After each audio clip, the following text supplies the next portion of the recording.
7h, 10h sur Radio Courtoisie, suivez la ligne droite. Alors on va trouver un petit peu de réjouissance finalement dans les mauvaises nouvelles qu'on entend si souvent tout au long de la journée avec même les bulletins d'actualité que je fais moi-même finalement. Mais bonne nouvelle donc, le Vatican a annoncé hier qu'un tout jeune homme, le bienheureux Carlo Acutis, serait bientôt canonisé. Alors il est mort en 2006, il avait été béatifié en 2020 et puis en 2022 une jeune femme a été miraculeusement guérie et la guérison a été bien sûr étudiée durant environ 2 ans par le dicaster pour les causes des saints, qui est chargé donc des enquêtes de béatification et de canonisation. Et la conclusion a amené à un miracle attribué au jeune Carlo Acutis. Alors il n'y a pour l'instant pas de date pour la canonisation, mais en attendant, j'aimerais revenir quand même un petit peu sur la vie de ce jeune garçon. Et pour cela, je suis aujourd'hui avec le père Gaspard Craplet. Bonjour mon père. Bonjour. Merci beaucoup d'être avec nous. Alors évidemment, bien sûr, vous l'aurez compris, chers auditeurs, vous êtes prêtre. Et puis on vous a vu dans le film Sacerdoce, si je ne dis pas de bêtises. Et on peut aussi vous retrouver sur les réseaux sociaux où vous partagez beaucoup de petites vidéos dans lesquelles vous répondez à chaque fois à une question qui vous est posée par un jeune. Et donc, prêtre, vous l'êtes dans la société Jean-Marie Vianney, si c'est bien ça. C'est tout à fait ça. Est-ce que vous pourriez expliquer un petit peu à nos auditeurs quelle est cette société, cette communauté ? Cette communauté a été fondée pour que les prêtres puissent vivre à plusieurs en petite fraternité, puisque Jésus a envoyé ses apôtres 2 par 2, et il a dit, c'est à l'amour que vous aurez les uns pour les autres que tous vous reconnaîtront pour mes disciples. Donc, pour pas être un prêtre un peu dans son presbytère, un peu comme un homme préhistorique dans sa grotte, eh bien, on veut s'entraider pour essayer de ressembler au modèle des prêtres, qui est le Saint Curé d'Ars, Saint Jean-Marie Vianney. Donc, c'est pour ça que notre société de prêtres a pris ce nom. Voilà, c'est un petit peu pour s'obliger à sortir de soi-même et être plus disponible à la fois pour Dieu et à la fois pour les autres. Voilà, à nous convertir, comme on dit, c'est-à-dire à changer, se déplacer, à accepter les remarques des autres. Alors, chacun s'engage à un programme bien précis de vie spirituelle, et puis on donne mandat à l'autre de vérifier que de fait on avance bien et qu'on s'encroute pas. Oui. Et alors, bon, on reviendra un petit peu, j'aimerais revenir un peu plus tard dans l'interview sur vos missions, plus particulièrement vous auprès des jeunes. Mais d'abord, on va parler quand même un petit peu de Carlo Acutis, du jeune garçon qui nous intéresse. Est-ce que vous sauriez nous parler un petit peu rapidement de sa vie ou de pourquoi Oui, alors est-ce qu'il va devenir saint ? et oui, alors ça c'est assez extraordinaire hein, parce qu'on ne devient pas saint comme ça si facilement. Je me souviens que Saint Charles de Foucault, que j'aimais beaucoup, et je me disais comment ça se fait qu'il soit pas saint, il a été finalement canonisé, mais 100 ans après sa mort. Or là, Carlo Acutis est mort en 2006, donc vous voyez, c'est très rapide. En plus, ce jeune n'a rien fait de tellement extraordinaire. Saint Charles de Foucault, lui, il est parti dans le désert, il est devenu prêtre. Saint Ignace de Loyola, il a fondé les Jésuites. Don Bosco s'est occupé des jeunes.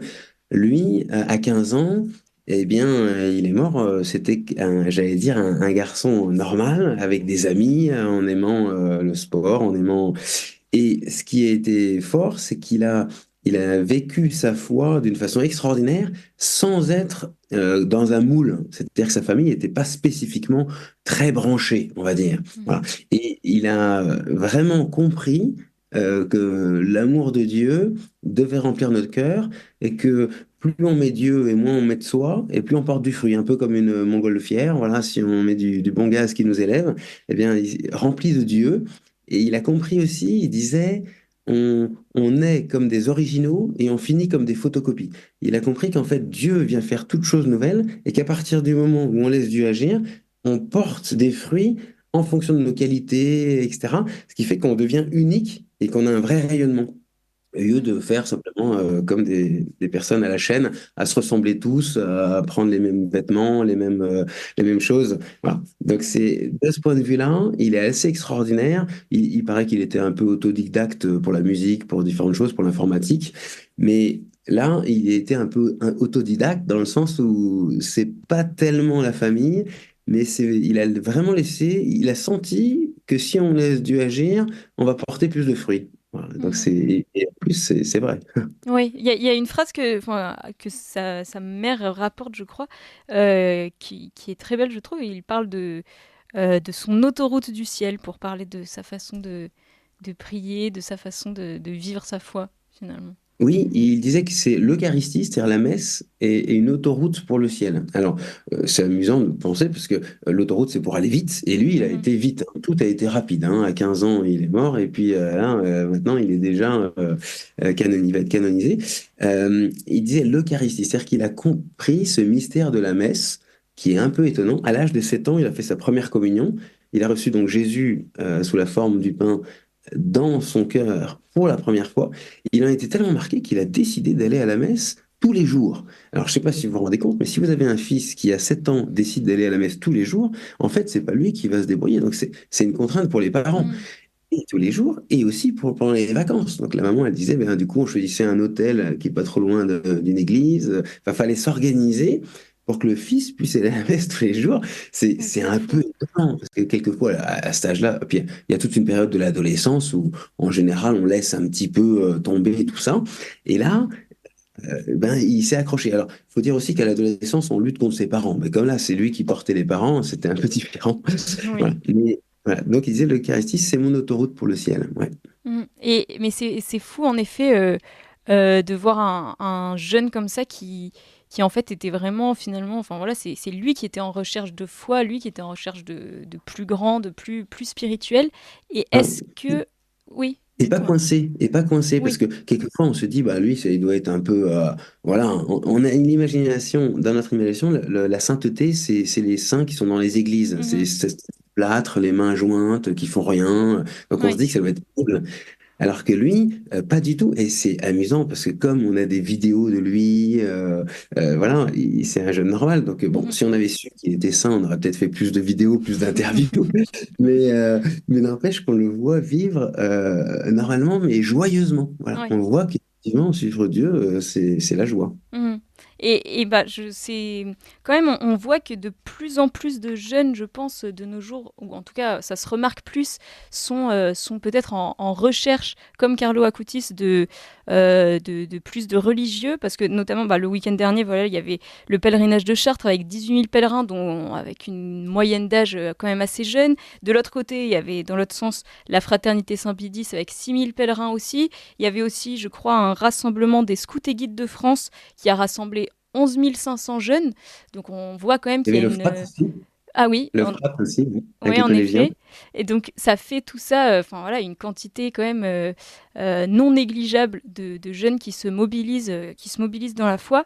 Est-ce que vous, en plus, comme vous accompagnez régulièrement des jeunes au cours de camp, vous êtes en contact de cette jeunesse, est-ce que vous ressentez une évolution euh, au fil des années? Oui, d'ailleurs, on pourrait citer aussi, demain, il y a la marche pour Jésus aussi, voilà, qui fédère aussi beaucoup. Alors, moi, je remarque effectivement que les jeunes sont en recherche. Je pense que depuis toujours, on est en recherche, sauf que pendant longtemps, on a dit qu'avec la science, avec tout ça, on pouvait supprimer la religion, que tout ça, c'était fini maintenant.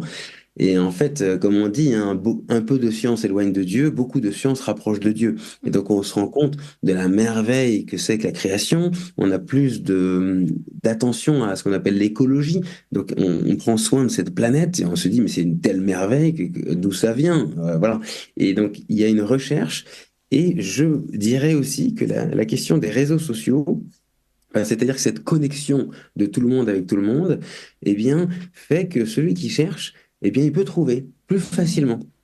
Alors qu'avant, bon, si vous aviez croisé quelqu'un qui a la foi, vous pouviez éventuellement découvrir la foi, mais sinon c'était plus difficile. Tandis que là, il y a plein de gens qui recherchent et du coup aussi plein de gens qui se mettent sur les réseaux. Moi, c'est des jeunes qui m'ont demandé de faire ces petites catéchèses sur les réseaux. Moi, Mhm. je voulais pas me filmer. Je trouvais ça un peu ridicule, un peu narcissique.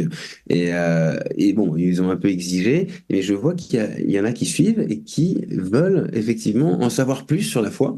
Mhm. Et ça, c'est vrai que c'est quelque chose de nouveau, mais on le voit aussi avec les baptêmes, le désir de baptême, le désir d'être confirmé, le désir de connaître mieux à la foi, le désir de prier aussi. Il y en a beaucoup qui demandent comment on fait pour prier. Mhm. Donc il y a quelque chose de nouveau, mais qui est très réconfortant, parce qu'évidemment, en se rapprochant de Dieu, vous le disiez, les actualités sont pas terribles, Mais si on chasse Dieu, c'est sûr que la nature humaine sans Dieu, c'est pas toujours très beau. Mm. Déjà avec Dieu, c'est pas toujours très beau. Alors, mais si on laisse faire Dieu en nous, comme l'a fait le bienheureux Carlo Acutis, eh bien, c'est vrai qu'il y a un rayonnement. Et je pense qu'il y a des jeunes qui voient que ça, c'est fort. Et le pape François avait dit, laissez votre trace dans l'histoire. Et c'est vrai que c'est le désir de tous de laisser une trace dans l'histoire.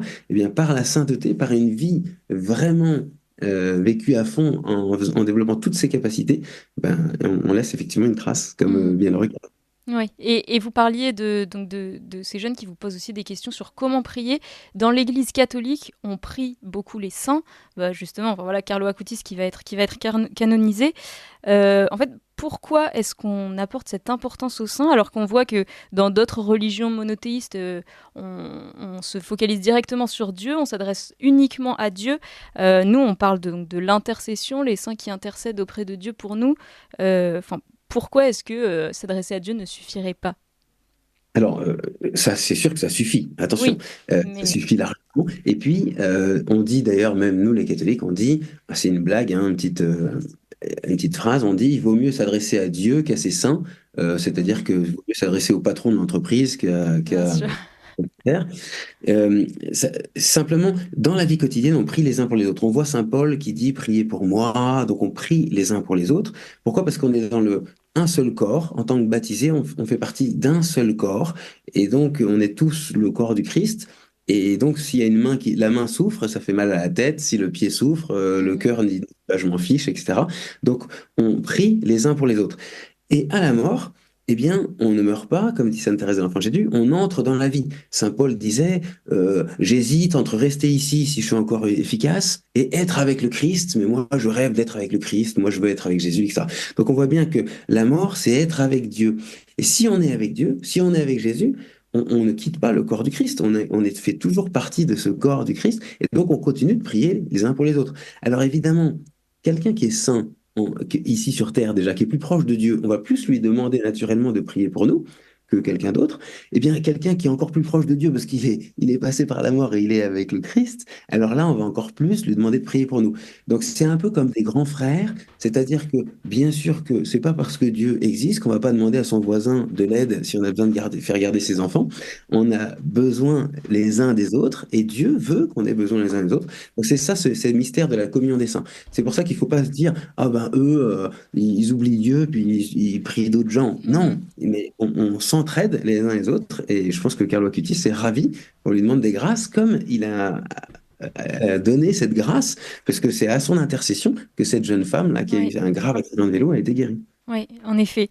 Et alors, donc, Carlo Acutis qui sert quand même, qui servira et qui sert déjà, je pense, comme beaucoup de jeunes saints, de modèle, beaucoup pour les jeunes. Si vous aviez un conseil à donner donc aux jeunes qui pourraient nous écouter, un conseil pour atteindre en fait finalement la fin que recherche tout chrétien, donc la sainteté finalement. Alors le conseil que je donnerais, c'est d'avoir la conscience que Dieu veut faire quelque chose d'extraordinaire de ma vie. Dieu ne nous a pas créés par hasard. Voilà, il nous a créés uniques. Chacun, on est une œuvre d'art. Voilà, unique. Et Dieu, il a un plan pour chacun. Il veut nous faire porter des fruits. Et c'est pour ça que s'ouvrir à ce que Dieu veut faire, comme le vase d'un potier, eh ben, si on était des petits vases là, hop, eh bien hop, on vient sur la table de travail et on dit c'est bon, j'accepte, vas-y, fais quelque chose de beau avec moi. Et à ce moment-là, le Seigneur peut faire des merveilles. C'est pour ça que ce lien avec Dieu est important et c'est ce qui rendait Carlo si joyeux. Voilà, il était en lien avec Dieu. Et si Dieu est pour nous, dit Saint Paul, qui sera contre nous? Dans ce cas-là, bon, ben, on n'est pas à pleurer sur ceci, cela ou à râler comme font les Français d'habitude, on râle. Alors que là, on est plutôt dans la louange, dans la joie. Et ça rayonne parce qu'on a besoin de gens qui sont dans la joie. Et quand on sait que Dieu veut faire quelque chose, une merveille de ma vie, bon, bah, là, on est dans la joie. Eh bien, merci beaucoup, mon père. Je vous invite, chers auditeurs, à aller voir aussi, bah, surtout les jeunes qui seraient sur les réseaux sociaux, bah, votre compte Instagram qui s'appelle Père Gaspard Craplet, tout simplement. Tout à il fait. me semble. Comme ça, si vous avez des interrogations, eh bien, vous trouverez sûrement vos réponses parmi les nombreuses petites vidéos.